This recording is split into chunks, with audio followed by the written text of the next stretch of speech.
This beautiful old building was once the centrepiece on the foreshore of Te Whanganui-a-Tara, Wellington's spectacular harbour. It was built over 100 years ago as the Queen's Bond, a place to store goods from overseas on which duty had yet to be paid.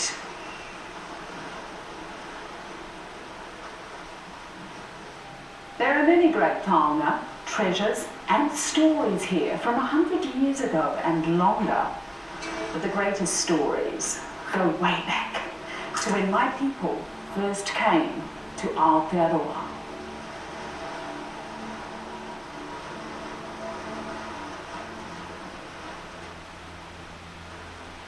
Our stories and legends have been handed on from generation to generation, and today they're written about in books like this, so they can be shared with everyone. Did you know there was not always a harbour here at Te Whanganui-a-Tara? Long, long ago, it was a lake, and in the lake there lived sea creatures known as taniwha. The taniwha were called whataitai and ngake. For a long time they had talked about being free in the deep water of the ocean they could hear crashing on the far shore.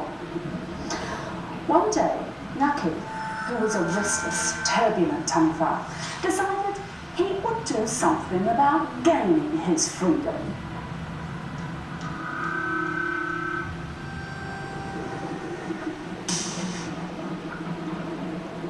He cruised down to the northeastern corner of the lake, to the Awakairangi, the Hot River, where he wound himself up into a great fury.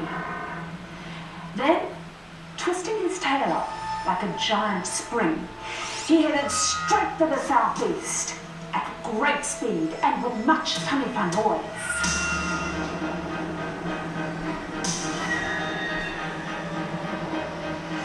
Hissing and roaring, Ngake crashed into the great wall of rock and earth.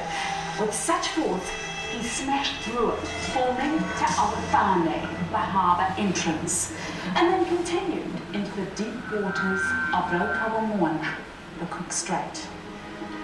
The rock Te Awaroa Kupe, or Steeple Rock, the rocks Te Tanihanga or Kupe, also known as Barrett Reef, and the rocks on the eastern side of the harbour entrance at Matauranga are all the wreckage of Ngake's great push to freedom.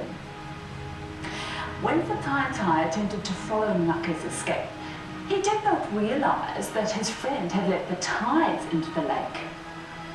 He became stuck in the shallows, where he remained for many generations, with just enough water covering him to keep him alive.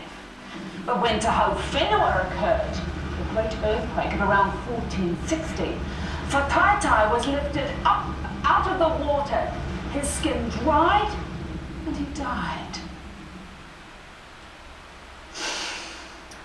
So the open harbour through which ships pass today was created by the taniwha Ngake, who was never seen or heard of again after breaking out. The land that links the old island of Te Motukairangi, also known as the Miramar Peninsula, was formed from the back of the dead taniwha, Whataitai. It is said that one day Ngake would return for his brother Whataitai. What's that?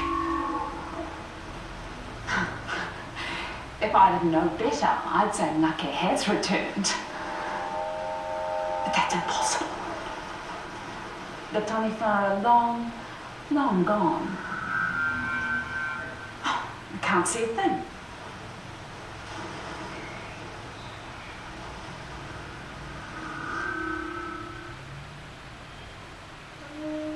Māori tales are filled with the name Maui, a mischievous demigod who was responsible for many wondrous as well as strange occurrences in the legends of New Zealand. One night, feeling particularly mischievous, Maui put out all the fires in the village just to see what would happen. At dawn the following morning, there was a great commotion in the village. The cooking fires were dead.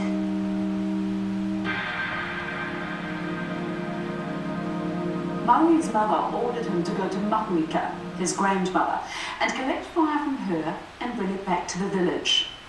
Mahuika was the source of all fire. She was the goddess of fire. Go to your grandmother now, Maui's mother commanded. But don't play tricks on her, and don't tease her, because she will punish you. Maui left the village and followed the path his mother told him to take, and eventually arrived at the house of fire. Who are you? His grandmother demanded.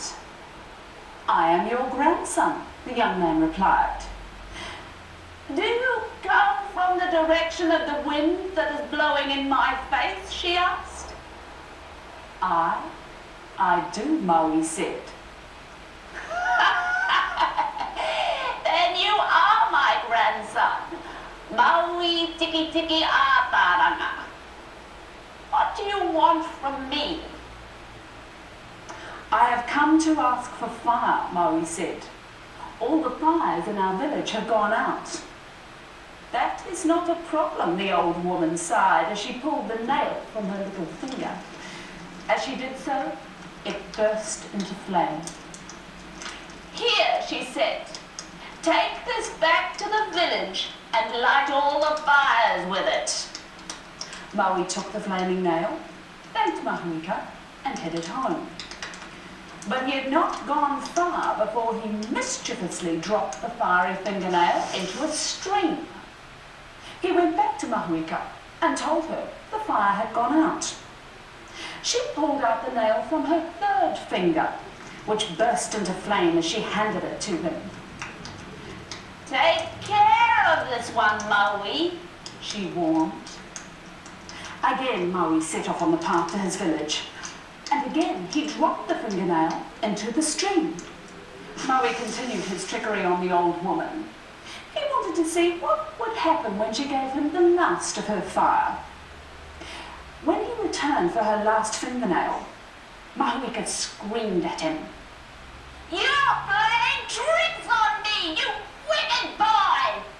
As she tore out her only remaining nail, it roared into flame, and she threw it to the ground. The whole place caught fire. Take it all, she cried, and take my class with you.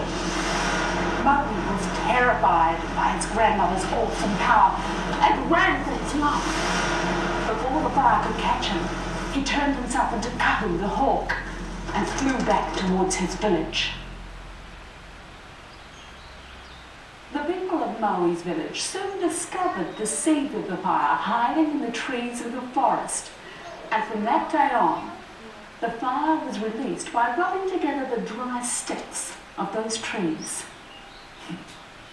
There are many wonderful Māori legends that try to explain the miraculous creations of Aotearoa, land of the long white cloud.